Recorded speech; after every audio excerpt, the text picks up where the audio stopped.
Gente, então, começo agradecendo, né, a coordenação da trilha pela oportunidade de compartilhar esse processo. Eu acho que para todo mundo que está aqui vendo, eu acho que agradecer a presença e a intenção de absorver um pouco mais sobre essa iniciativa que tem um potencial tão grande, né? Trabalhar a diversidade dentro das organizações. Então, acho que antes de começar falando sobre o processo, começamos com quem? E quem sou, né? Eu acho que para além do cargo, isso a gente já tem visto mudando. Vocês podem me chamar de Chile, a Paulinha até estava me chamando de Angelina, às vezes dá uma estranheza, que é o nome pelo qual eu sou comumente chamada. E acho que para além do cargo que eu ocupo e dos vários papéis que eu tenho na vida, eles com certeza influenciaram a minha trajetória e as minhas escolhas profissionais e de enfrentamento, né, da diversidade e assim por diante. Eu acho que voluntário em projetos de tecnologia e também em projetos de desenvolvimento econômico, que... eu tenho até umas fotinhas legais que eu trouxe para mostrar para vocês. O Technovation Girls, que é um que eu tenho um grande carinho, que convida garotas ao redor do mundo inteiro para aprender e aplicar a habilidade de tecnologia para resolver problemas do mundo real. Tem aqui em Floripa já. Aconteceram edições remotas por causa da pandemia, mas agora voltaram com as presenciais.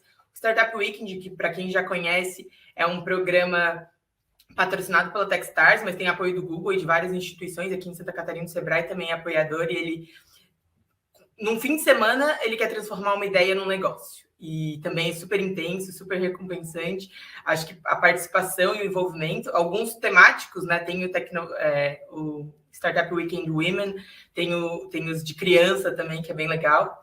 E no ano passado, eu ainda tive a oportunidade de participar de um projeto de mentoria muito marcante. Eu acho que ele pode ser definido assim. Eu fui uma das 50 selecionadas, entre mais de 3 mil inscritas, mulheres negras, para fazer parte da primeira turma do programa de mentoria da Rachel Maia, que é a primeira CEO negra do país. Ela trabalha com marcas de luxo, Tiffany, Lacoste, e ela fez um programa de mentoria também voltado para diversidade, trabalhar esses temas de dentro para fora nas organizações. Foi uma experiência única, ainda está sendo, porque o grupo continua unido. Isso tudo faz parte da minha jornada, da minha trajetória pessoal e profissional. Onde, né? Acho que pensar também onde eu tive a oportunidade de exercitar isso tudo foi na Mobiliza, né? Onde é uma empresa de tecnologia que tem como objetivo descomplicar a gestão de conhecimento dentro das organizações. Então, mas isso por quê? Porque ela acredita que desenvolver pessoas é uma resposta para uma sociedade melhor. Então, as empresas como meio para esse processo de desenvolvimento, né? Treinamento, desenvolvimento. Então, hoje, com tecnologia, serviços e conteúdo, a Mobiliza consegue apoiar empresas em diferentes estágios de maturidade a trabalhar gestão de conhecimento. Então, a Mobiliza foi o lugar, então, que tudo isso aconteceu, toda essa história.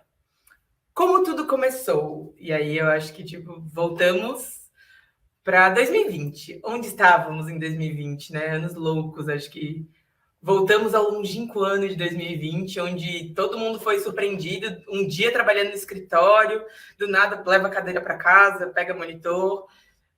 Todo mundo teve que repensar e rever como as rotinas de trabalho funcionavam. E em 2020 ainda, dentro da Mobiliza, acho que vale ressaltar isso porque é uma característica importante. Mesmo tendo mais de 16 anos, atendendo projetos no Brasil inteiro, alguns até globais, dentro dessa estrutura, a gente tinha quase todos os colaboradores de Santa Catarina ou em Santa Catarina. Florianópolis é bem cosmopolita, né? Recebe pessoas de vários lugares, seja para as universidades, mas naquele momento a gente tinha uma pessoa trabalhando remotamente só. E por que eu acho isso importante? Por que essa consideração é importante para 2020? Porque mesmo sendo cosmopolita, mesmo estando próxima de diversas universidades e com acesso, a gente estava vivendo a bolha da tecnologia, das pessoas que estudaram nas universidades, para quem conhece, na região da Trindade ali, e isso tudo fazia com que as pessoas fossem parecidas ou tivessem vivências muito próximas. Isso era como eu conseguia ver, né? A gente conhecia gente do tempo da faculdade, um chamava o outro, era mais ou menos essa bolha. E essa era uma característica da Mobiliza naquele momento. Desde que eu entrei, a Mobiliza tinha uma série de eventos, alguns falando sobre o mercado, sobre como o nosso mercado funcionava, como que a gente podia desenvolver pessoas, questões técnicas mesmo do negócio, mas tinha um que me chamava a atenção, que era o Mobilize. Ele tinha a intenção de trabalhar temas que onde a gente pudesse refletir sobre questões da sociedade. Eu lembro que no mês que eu entrei, a gente estava falando sobre violência contra a mulher, a gente trazia convidados para discutir esses temas, entender qual é o nosso papel, o que a gente pode fazer dentro de cada realidade.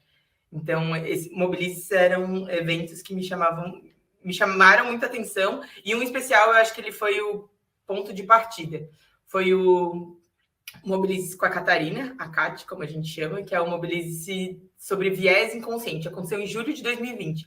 A gente já estava uns 3 meses naquela vida. Eu até revi a palestra para me preparar, né, o talk, para ver. Eu estava trabalhando assim, na frente da cama. Era naquela estrutura, não era o mundo, o escritório organizado ainda. Estava todo mundo em mudança, entendendo como ia trabalhar de casa. E nesse talk, ela trouxe a perspectiva do viés inconsciente. E aí a gente discutiu e ouviu bastante sobre os estereótipos, as ideias pré-concebidas que a gente tem, os padrões mentais e também a força das palavras, né? Tudo isso teve bastante conexão com entender por que às vezes a gente estava com desafios de mudar alguma coisa que a gente fala, ou porque, sei lá, a gente escutou isso desde pequenos, nossos avós perpetuavam aquele conhecimento, né? Ela até fez uma analogia com um grande banco de dados que vai perpetuando informações. Então, eu achei isso curioso. Até tentei trazer a analogia aqui, mas não vou ter a perspicácia da Cate para fazer isso. Porque é como se a gente fosse recebendo informações ao longo de toda a vida e, no fim, a gente vai tendo que processar e a gente só consegue acessar uma parte muito ínfima delas. Mas várias informações vão sendo acumuladas ali e, às vezes, a gente vai reproduzindo pensamentos nessa falta de reflexão sobre o que foi feito antes. Então, desde uma criança que cresceu ouvindo que homem não chora, que homem que chora é viado, ou que tudo isso vai se concatenando no nosso cérebro, nas nossas informações, e até neurologicamente isso é explicado, que vão fazer com que comportamentos, informações, decisões dessas pessoas sejam tomados sem que sejam refletidos, né? Isso explica alguns padrões de comportamento, a dificuldade de demonstrar emoções, enfim. Foi bem interessante e nesse talk, uma das frases dela que me deixou muito...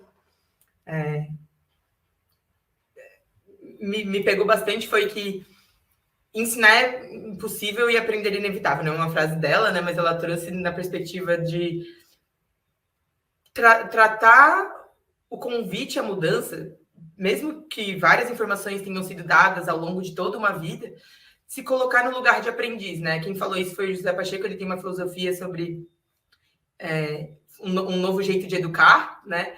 E ele coloca isso, que o aprender é inevitável. Então, se a gente está numa posição de aprendiz em relação à vida, a gente vai conseguir acessar coisas nunca antes tratadas. Eu acho que isso, nessa postura do viés inconsciente, trazer do inconsciente para o consciente, a gente conseguiria elaborar um pouco mais, né? Conseguiria tomar decisões talvez um pouco mais de acordo com as coisas que a gente acredita e não simplesmente sair reproduzindo.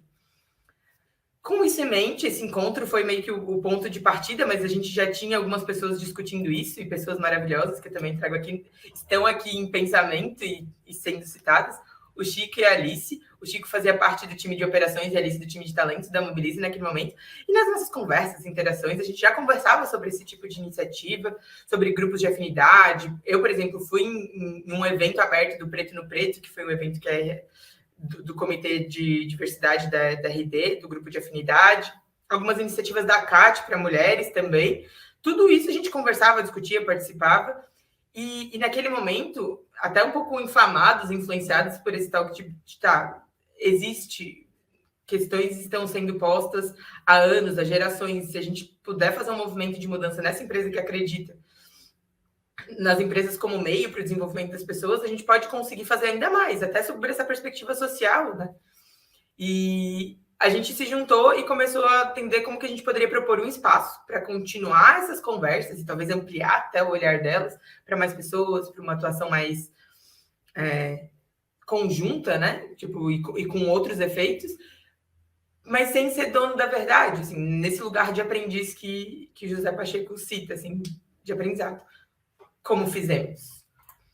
A gente montou uma proposta e tentando entender como que aquilo se daria em tempo das pessoas, como que aquilo estava associado à estratégia, o que a gente queria proporcionar com aquilo, como que aquilo se alinhava aos objetivos da empresa, né? A gente fez a apresentação para a de talentos, da qual a Alice fazia parte, então teve aí uma facilitação. Depois disso, a gente apresentou para o CEO, para poder, então, fazer o convite aos mobilizadores. Eu falo convite porque, ainda nessa perspectiva de não queremos ser os donos da bola, não sou a dona da verdade, nem quero ocupar esse papel, tipo, estou aqui aprendendo também, a gente fez um convite para vamos estourar nossas bolhas juntos.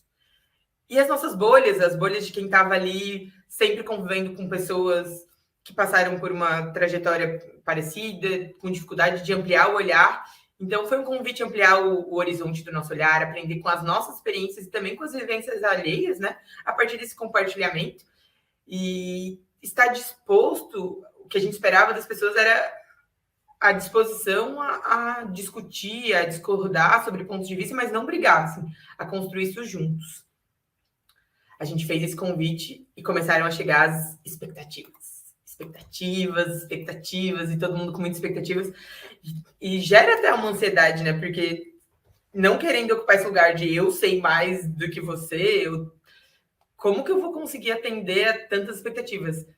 Mas a gente fez no convite, a gente fez um formulário de inscrição onde as pessoas trouxeram, e foi muito interessante ver o que elas estavam querendo nessas expectativas, né? Desconstruir, porque quando a gente fala, meu Deus, o comitê de diversidade, às vezes as mudanças são infinitas que vêm na cabeça das pessoas. Mas quando a gente começou a olhar e as respostas e os convites, eu trouxe elas aqui para compartilhar com vocês, foi muito importante para naturalizar esse desejo, tipo, esse desejo que também queria estourar essa bolha, mas trocar com mais gente, falar sobre assuntos que não fazem parte do dia a dia, ou que a gente não discute por não ter um lugar. Quando que eu posso fazer isso? Qual que é o espaço para isso? A gente falava sobre lugar de fala. Eu posso falar sobre isso, eu posso me posicionar sim, mas eu não faço parte desse grupo, não represento essa minoria. E a desconstrução dos pensamentos. Teve essa frase que fala de o homem branco não quer mudar a realidade que já favorece ele, porque também fala de uma provocação, né? Se hoje eu não sinto os desafios que as outras pessoas passam, que os outros grupos passam, como que eu consigo estar mais próximo dessa realidade para estar mais sensível a ela, né? Encontrar e atritar Carlos Moraes, porque fala de coisas que são muito sensíveis para cada um de nós, né? Poder dialogar também sobre um espaço mais inclusivo e diverso que a gente queria ter e viver, porque a gente quer isso também como indivíduos, né? Teve questões complexas e bota complexas nisso cada encontro, por mais exultante que eu saísse, assim, no meio deles eu passava por vários desconfortos, por lidar com percepções de mundo que são muito diferentes ou crenças que moldaram pensamentos, né, das pessoas. Então, conseguir estabelecer ferramentas que trouxessem transformação para a Mobiliza, para a realidade na qual a gente estava inserido. E também, tipo, desconstruir, ter novas perspectivas. Foi muito legal ver todas essas expectativas reunidas e conseguir debater com as pessoas sobre elas, né? Sobre como aquilo falava mais de um desejo de ter abertura, ter oportunidade, um espaço para poder discutir isso tudo que estava na cabeça e nos anseios de cada um. Mas a gente entendeu que a gente precisava fazer isso de uma maneira a não ferir, né? A não frustrar. Não sei se nem frustrar seria a palavra, mas não ferir, não machucar ninguém. Então, para isso, a gente trabalhou com algumas premissas, né? A gente ia trabalhar em ciclos, e aí ciclos de tempo, né? Para a gente poder tanto construir o senso de grupo, né? Desenvolver ali uma unidade, as pessoas conseguirem entender e se sentirem mais confortáveis dentro daquele grupo, esse senso de pertencimento. A gente determinou vários acordos pautados em comunicação não violenta para transformar aquele num ambiente seguro, tipo, sem julgamentos, numa perspectiva mais de construção. E aí, por exemplo, a gente não queria que nos espaços de fala de cada um, a gente usasse, por exemplo, a gente pensa assim, cada um ali estava falando em seu nome, tipo, sobre o que acredita, o que pensa, sua vivência. Porque quando a gente deixa o sujeito oculto, assim, isso acaba criando um senso...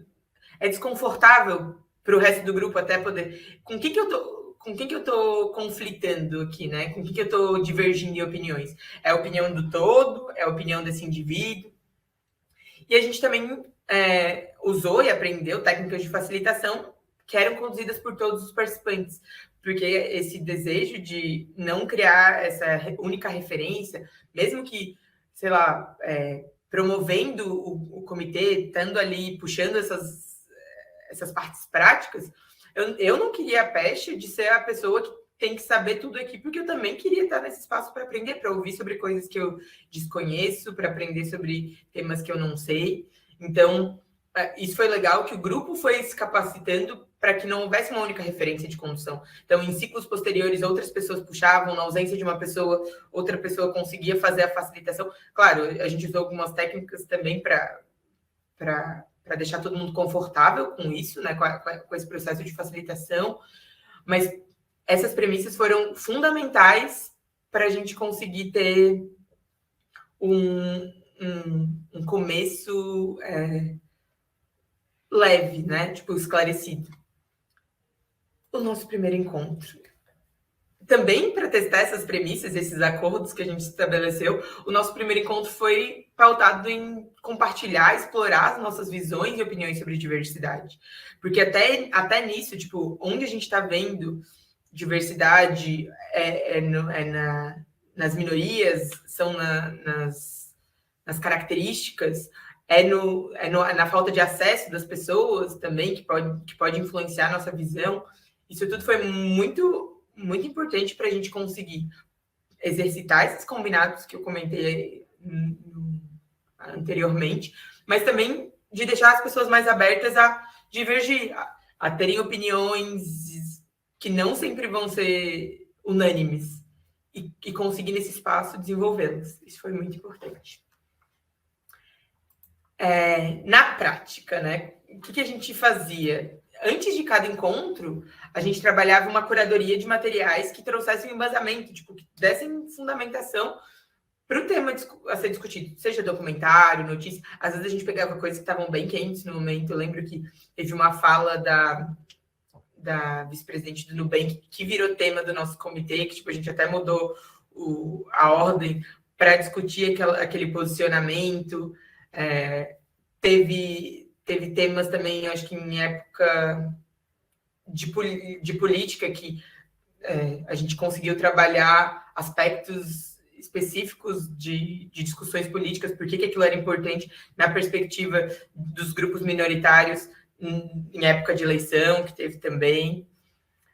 E depois de cada encontro, a gente, como grupo, também discutia como aquele tema poderia ser expandido, né? E é isso na perspectiva de gerar reflexão para mais pessoas, né? Compartilhar aquela visão, disseminar ainda mais, no papel de multiplicadores também, mas também nas nossas ações, seja nas políticas de contratação, o que a gente vai tentar avaliar, ou como que a gente vai revisar as vagas para conseguir acolher e receber mais pessoas, como que a gente vai trabalhar a formação das nossas lideranças, para trabalhar uma liderança mais inclusiva, e tudo isso, assim, tudo isso fazia parte do processo, né? Os encontros aconteciam numa frequência mensal, mas eles tinham uma duração um pouco mais longa, até para as pessoas poderem se preparar com os temas e entrarem quase no aquecimento, no modo vamos dialogar aqui. Dentro dos temas que a gente abordou, e aí nessas perspectivas, né, nesses aspectos de diversidade étnico-racial, a gente trabalhou com racismo estrutural, dia da consciência negra, intolerância religiosa também. Em questão de gênero, a gente trabalhou assédio, maternidade e paternidade, masculinidade tóxica. Da perspectiva LGBTQIA+, mercado de trabalho, ações afirmativas, eu acho que essas foram discussões que mexeram bastante, porque opiniões sobre cotas, tudo isso no grupo gerava ali uma discussão e percepções como que a gente conseguia trabalhar aquilo como seres humanos mesmo, né? Como participantes daquele processo. Pessoas com deficiência, a gente trabalhou a questão do capacitismo e para a questão geracional, idadismo também, né? Pensando que mercado de trabalho para pessoas com idade acima de 40. No fim do ano passado, todos os comitês da Mobilize, existem outros, comitê de encantamento, comitê de desenvolvimento, eles ganharam selos, e isso ajudou a dar visibilidade até interna também para as ações que eram conduzidas pelo comitê, por essas trocas, por esses encontros, por essas promoções, tudo isso foi bem importante. E nesse processo, a gente também reviu quais eram os objetivos do comitê, e aí tentando entender que o comitê tinha uma perspectiva individual para cada um dos participantes, e a cada ciclo isso se renovava e se realinhava, né? Mas também na perspectiva coletiva. Na perspectiva individual tinha muito de autoconhecimento, tipo de diminuir os nossos pontos cegos, né? Não vou dizer que dá para eliminá-los, mas aumentando o nosso conhecimento sobre diversidade. E, enquanto Mobilize, enquanto perspectiva coletiva, era identificar as necessidades como empresa, promovendo ações que incentivassem a troca, estimulando um ambiente seguro e diverso em que a gente está trabalhando, né? Pensando na empresa e no papel que ela ocupa nas nossas vidas, né? Tipo, enquanto organização, horas, colegas de trabalho e tudo mais. Coisas que fizeram a diferença, né? E aí eu quero compartilhar talvez uma perspectiva de o que eu acho que na transformação do comitê até aqui foi muito importante.